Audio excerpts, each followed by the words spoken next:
to be the best guitar player in the world. But music, I love music. It's just so beautiful. Grew up in West Los Angeles. My father worked in the studios, sign painter, and he pinstriped cars. The Shaggy Dog movie, if you watch that, he pinstriped that. Here comes that Shaggy Dog again in Walt Disney's new motion picture.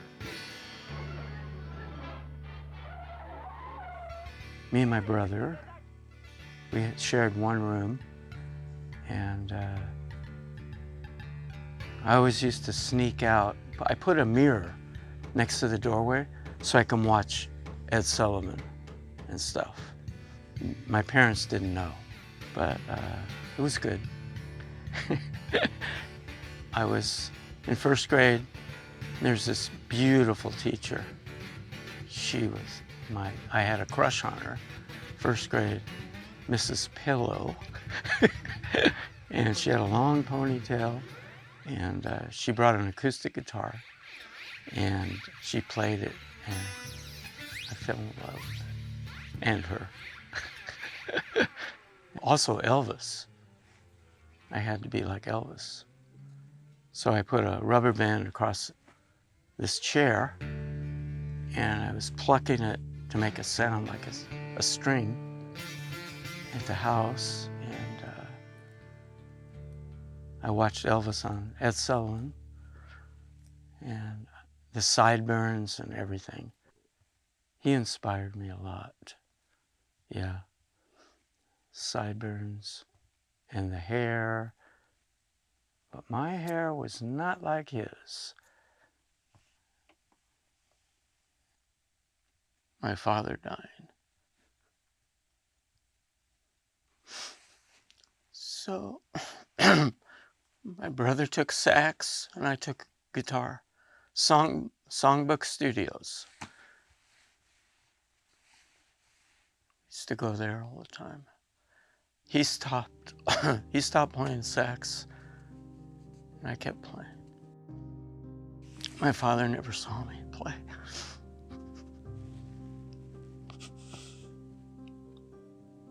I'm sure he heard me. Wherever you go. My mom survived his death, and she was very strong. We moved a lot to different places. I went to different schools. She took me, and I was reading music back then, taking a lot of lessons. Yeah. And I would practice every day. Eric Clapton, Jimmy Page, Al Di Meola, some more jazz guys. I would always listen to the jazz, the progressive guitar players. Country was very important, and I didn't have it down in the beginning. I joined these country bands, and it's hard to play country music, but I would learn songs, I would do it. I would learn all the solos and everything. I was driving my mom nuts. She was in the other room, but my grandmother used to come over, and she didn't like hearing me play guitar. You're too loud, and I didn't even have an amp. So I used to walk to school because it was pretty close. Mar Vista Grammar School. Jeff Bridges, I walked to school with him, his house. Lloyd Bridges, used to ride my bike. I had a Schwinn, fantastic. I love Schwinn bikes. Bonnie Raitt went there, high school. Jeff Bridges. I had a friend, Stan. I used to go over to his house, and I bought a guitar, and he bought an SG. And we used to practice together and play Monopoly. No, but I did run away from some cops when I was in high school. I had my hot rod. It was a 55 Ford, and the pipes were really loud. Mags. I would drive to high school in it, and I'd drive up the hill, University High School in Brentwood, Barrington. I'd drive up between Barrington and Santa Monica Boulevard. So I was driving up there, and they saw me. I guess I was going too fast. They made a U-turn, and I ran from them, and I went into somebody's driveway, and they went right by me. They never got me. That was a hell of a story. I was scared, though. I stayed there for half an hour. I would join the bands, and we'd play at all the dances. I made this preamp at that time out of a radio, and I used it for live playing, actually. One of my first trio bands, Overload. Mark Singer is a famous drummer, and he played, and Val, he was the bass player. I was in high school. They came over to my house. They said they want to start a band. They were a lot younger than me. So I said, okay. So we did, and we played a lot of concerts. I mean, a lot of places like Venice Pier. Chicago was playing there. We went on. First band was, the Bonnevilles, high school. Yeah, that was first band. Randy Hoffman. And we used to practice up in Brentwood, his house. Drums, keyboard, guitar. And he had a Corvette 70, a split window, 67. And we used to take the silver, was his father's. We used to take that and go cruise Bob's Big Boy on Van Nuys Boulevard when they had cruise night. So there was a dancer. We played the Teenage Fair, and we were on stage and stuff like that. We made an album, which I brought. But there was this girl, Rita. She wore the best perfume in the world. And I had a crush on her. She was the dancer for our band, go-go dancer. And she wore a velvet top, short white skirt. I was 17, 16, I don't know, pretty young. We used to sit together going to the gigs, Teenage Fair, and I would sit next to her and smell her perfume. It would drive me crazy. She lived across the street from Randy, the drummer, and I finally connected with her and went over to her house a lot of times. But she was really beautiful. I started with the girls young. I used to hang out on Sunset Boulevard, and all the hippies, Neil Young, everybody was there. And I was walking with them all, you know. And there's a club called the Galaxy next to the Whiskey, and the Iron Butterfly started there. I used to go in and watch them. They were incredible, live, seeing them live. That was before they even had their records out. I used to play at the Troubadour, the Hullabaloo Club, Gazzarri's. The Doors would play on one side. I mean, they would perform, I would watch them. I played the Sea Witch across the way. They started there. I had a big dual Showman Fender amp. It was really tall, almost taller than me. I was in high school, and Jimi Hendrix used to jam at Whiskey. So he came into the Galaxy, and my friend, Dave Lacey, he was with me. There's no videos or nothing then, you know. So I was in there. Jimi Hendrix came in, and the guitars were still on the band that was playing. They had their instruments, and I was pretty, I had a lot of guts then. So Jimi Hendrix got up on stage, and I just got up on the other side and grabbed a guitar, and he started playing. I played rhythm. He played 3 blues songs, and then he got finished, and he sat down and talked to everybody on the floor, said how tired he was. He didn't want to go on the road because he was tired of playing the same song over and over. So I actually played rhythm. He didn't know who I was, but you know. Tell us about your experience with Albert King. Oh yeah. I loved his playing. I used to learn his solos on the albums and all the stuff. So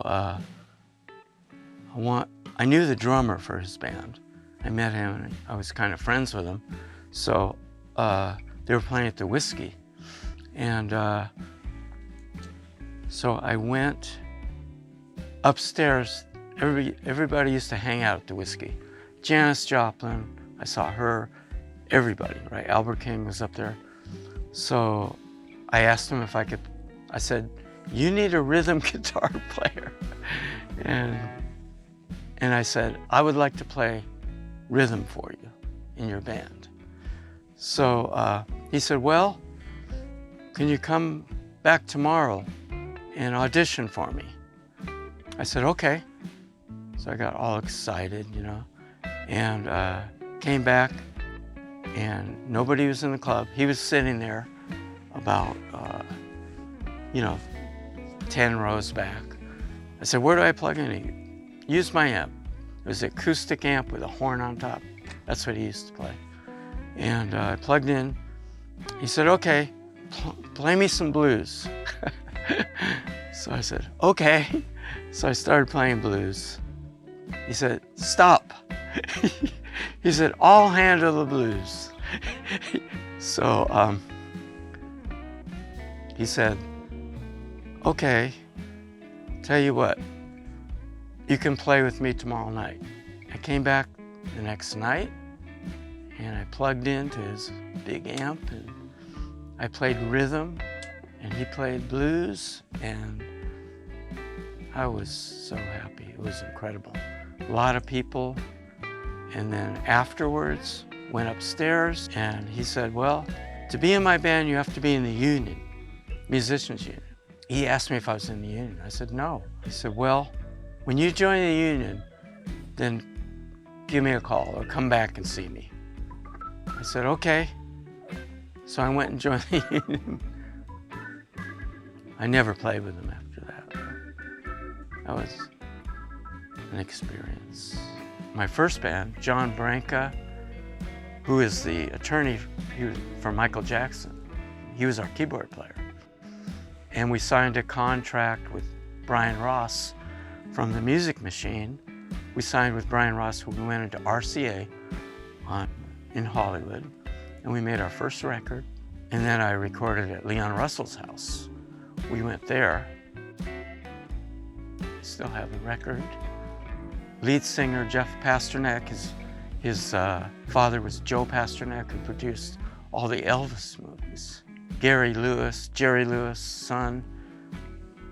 I was in high school and I borrowed his Fender electric solid body 12-string, and I used it for a gig, and I didn't want to give it back.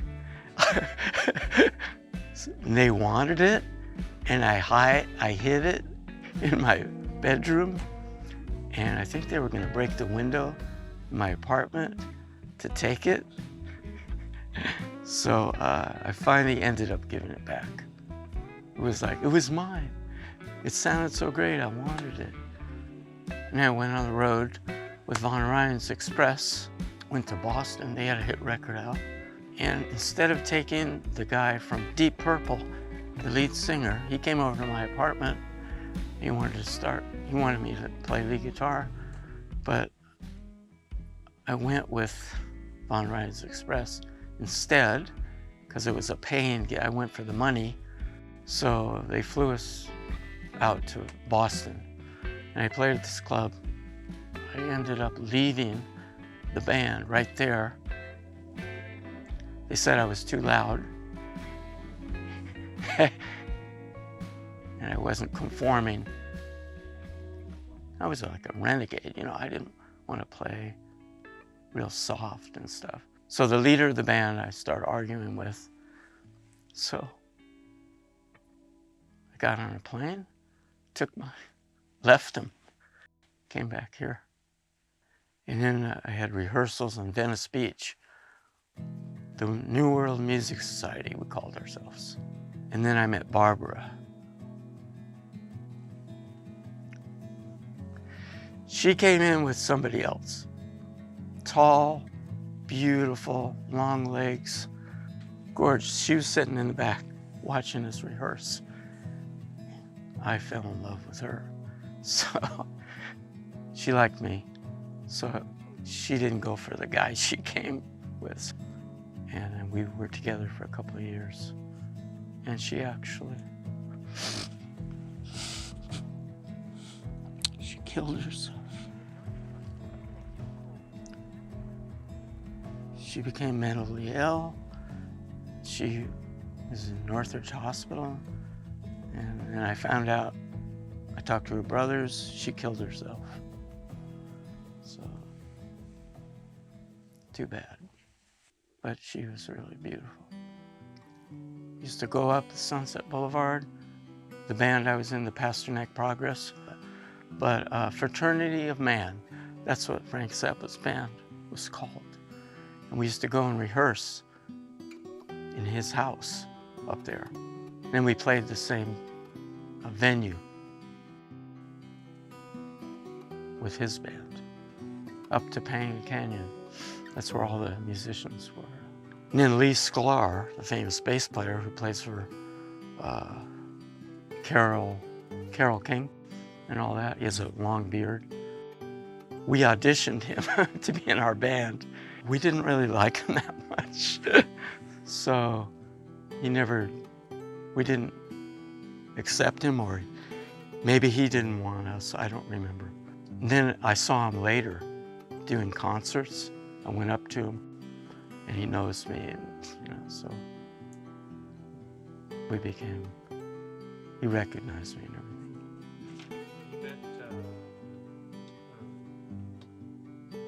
Terry Diller and all that, when was that? Oh yeah. Describe that whole situation. Yeah, I was looking for a band to join for gigs, and I saw him on an ad somewhere, I forgot where it was, and Terry Diller. All right, so I saw the club where they were playing at Jack's Office in Van Nuys, in the Valley. They had Joel was a rhythm, and he sang lead, and then I auditioned for the lead guitar. They loved the way I played.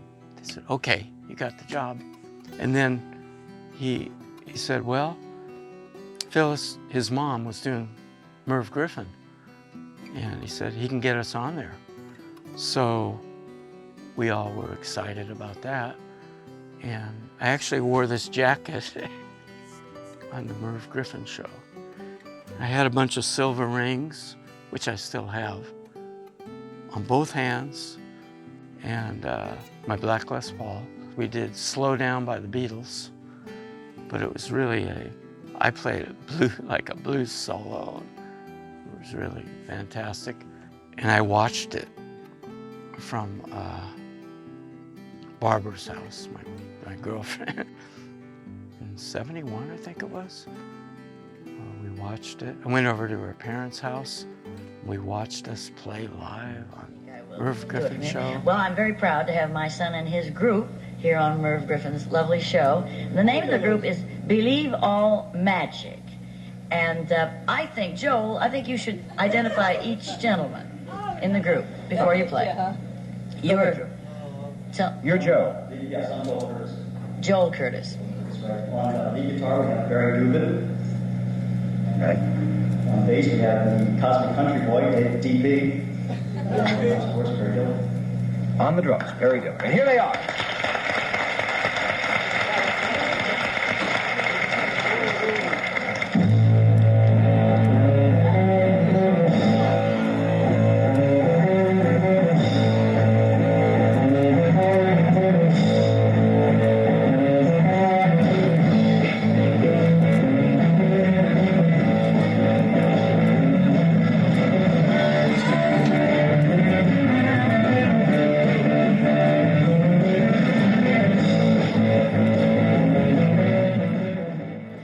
Phyllis Diller was sitting there, and Merv Griffin said, "Wow," because we were pretty loud. You know, that was a hell of a song or something. And then he talked to Phyllis for a while. That's how we got on that show. Believe All Magic. And I have a trophy. We won Teenage Fair. I joined a bunch of country bands. Sterling Silver, Silver Lining. And I love playing that music. We played at Cowboy Palace, played it all over the place. They fired me, that band fired me, because probably I was too loud. I was taking the center stage from Sterling, and his wife, she would tell me to go out and mingle with it while I'm playing, do all this stuff. And he would be on stage. So, and then I joined Silver Lining. He said, "We're never gonna fire you like Sterling did," right? So his wife was the lead singer. So I get there to the club one night after being for 2 years in the band. The manager, Marnie, she calls me the night before we're gonna play. So, "I'm sorry, but we replaced you with another guitar player." She said, "You just don't fit in anymore." I got really angry. So I went down to the club that night. I wanted to see how this guitar player was, how good he was to replace me, right? He was just average. And I'm looking at him, and they come over to me. He said, "We're sorry." I said, "Don't talk to me. Don't ever talk to me again." And I watched. But they play at the clubs. They're still playing the same places. They'll never get anywhere. They needed my lead guitar. See, I got fired a lot, didn't I? Was there a recurring theme? Too loud. I used 2 amps that I have here. They wanted me to use 1 amp. They wanted to control my sound. And I said, nope, music was I loved my passion. Well, I played at the Holiday Inn on Wilshire Boulevard. I met Regan, who was my ex-wife. She was in the audience, and she came to see the drummer, but I went over to her table. She liked me. So I talked to her for a while, and then I did the Jerry Lewis telethon a few weeks before, and I had a room upstairs. So I said, "Let's go watch the telethon." So we went upstairs, sat on the bed, and we watched the telethon, and I was playing guitar and stuff, you know. From then on, that's history. We got married eventually. I used to drive down in Palos Verdes and see her every weekend, and she would come over. Then we got married. Then we had you and Chelsea. And, yeah, I used to work really hard doing OPG towing for the police, and I knew it was important to pay the mortgage. And we bought the house eventually. We lived in the guest house, and then we moved to the house in front. I would work all the time. I guess I neglected you, because you told me eventually, you apologized for it, but you were upset. I was always working. Alan, a tribute to Elvis. He was an Elvis imitator. He was really good. And we played at the Flamingo Hotel. But he was a real jerk. When I first joined the band, we went to Virginia. He took these crabs out of the ocean and put them in my room. We opened the door. They would play all types of pranks. I'm sleeping in bed, and they put these big crabs. They were walking towards the bed. Yeah, boy, that was awful. So I quit them. We were playing somewhere, and I said, "See you later." And I went to the Union. I got my money. Toughest part about being a musician? Carrying the equipment. I got 2 hernias, 2 surgeries, 3. I used to carry my super reverb when I was pretty young, from the car to the apartment, many, many, many times. I got a Les Paul, black one, Fretless Wonder, and it's in the book I have. There's a place called Saul Benton's Music Store on Largemont in Hollywood, and they had all these guitars hanging. I was at a rehearsal with my SG double cutaway, and I left it. I had an Austin Healey sports car. So I left it next to the car and I drove off, and I lost it. So I wanted to get another guitar. They sold me the black Les Paul with a purple lining, brown case. It was beautiful. I had to sell it to pay my mortgage.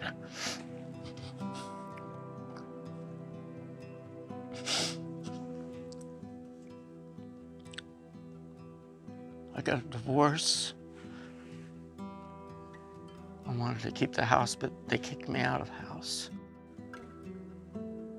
She couldn't pay the mortgage and everything. And my name's in the book and all that stuff. So I took it to the guy who's doing the book, and he said, okay, I can have Creedence Clearwater wants the Les Paul. So I said, what? John Fogerty. So I sold it for $2,000. I forget, it's ridiculous. I sold it for the mortgage, and then he sold it to John Fogerty, and they used it in the Hall of Fame. Fogerty. Had a Bixby tremolo bar, gold, all gold trim. Well, tone I developed through all these pedals. I got the greatest sound, and I researched it for a long time. Went to talk to different people, bought different pedals. I think it just comes from my fingers. The tone. Well, I heard that everybody always says that.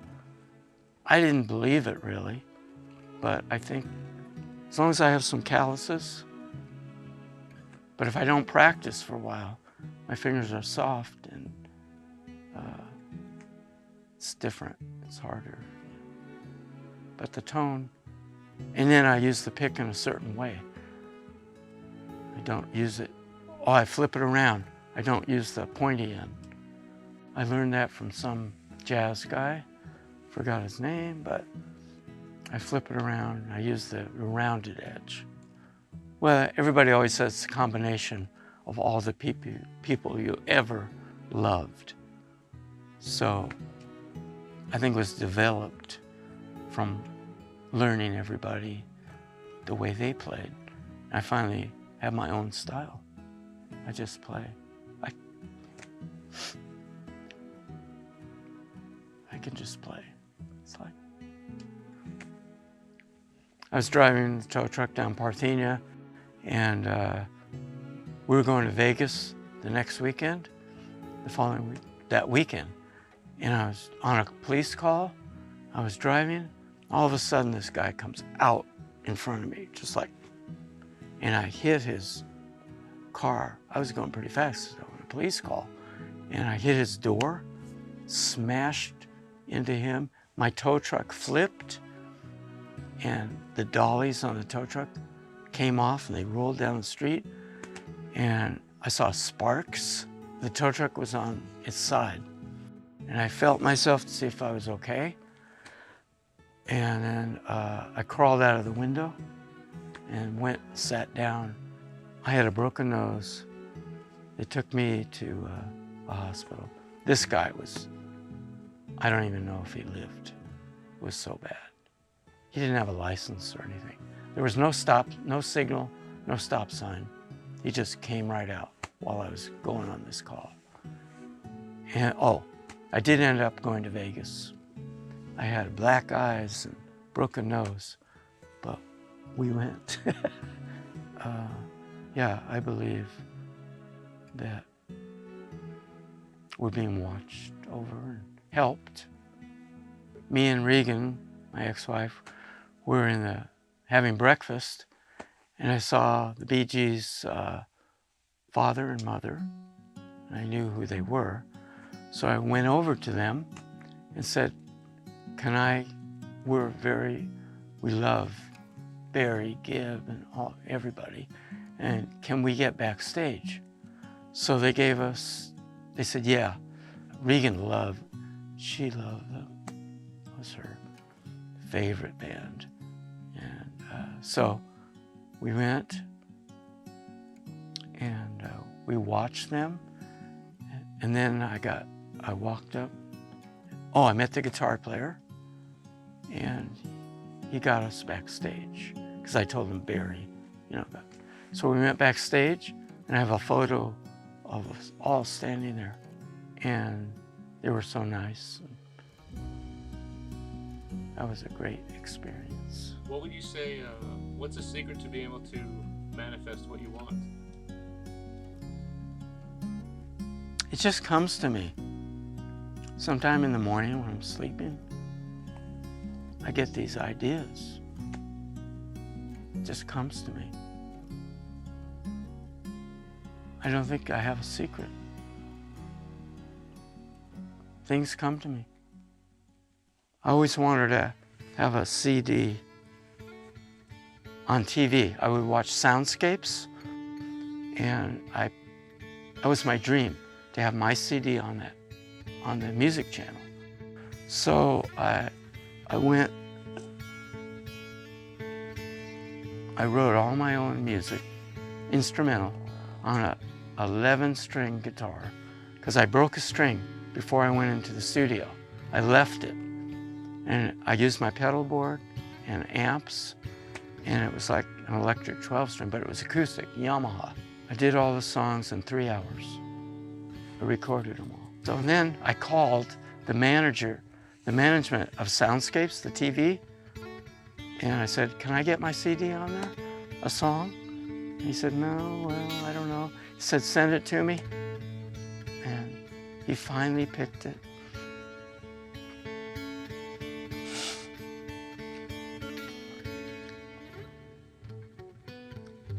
So I was laying in bed, taking a nap one day. They played it. He showed my name, everything, the whole album. Gift of Life. That's what the song. Yeah. I called Kim, and she came over and said, look, have my dream. What are you most proud of outside of music? I think my wisdom, how I developed through the years. I love collectible cars. I love going to the car shows. I like admiration. I love the attention. So I always have a car I'm working on, old car. Well, having 2 beautiful children, you, Sears, and Chelsea, and my granddaughter. She's 14, she's a jazz singer. Michaela, she's fantastic. And you're an incredible drummer.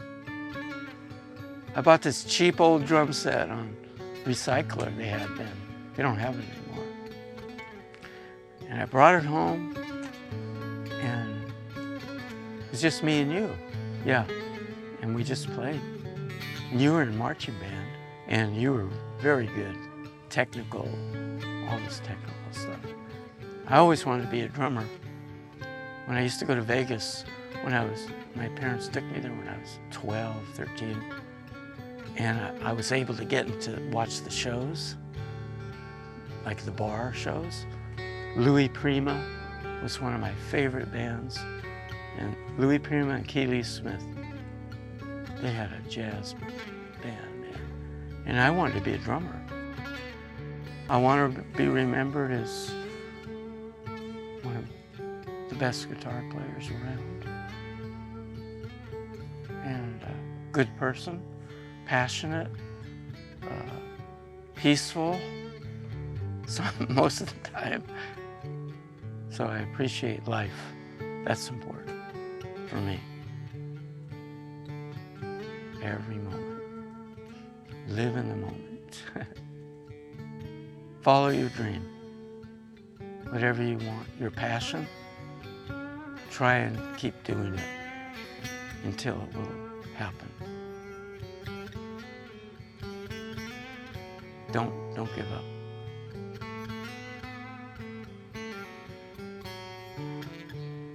And you can do it.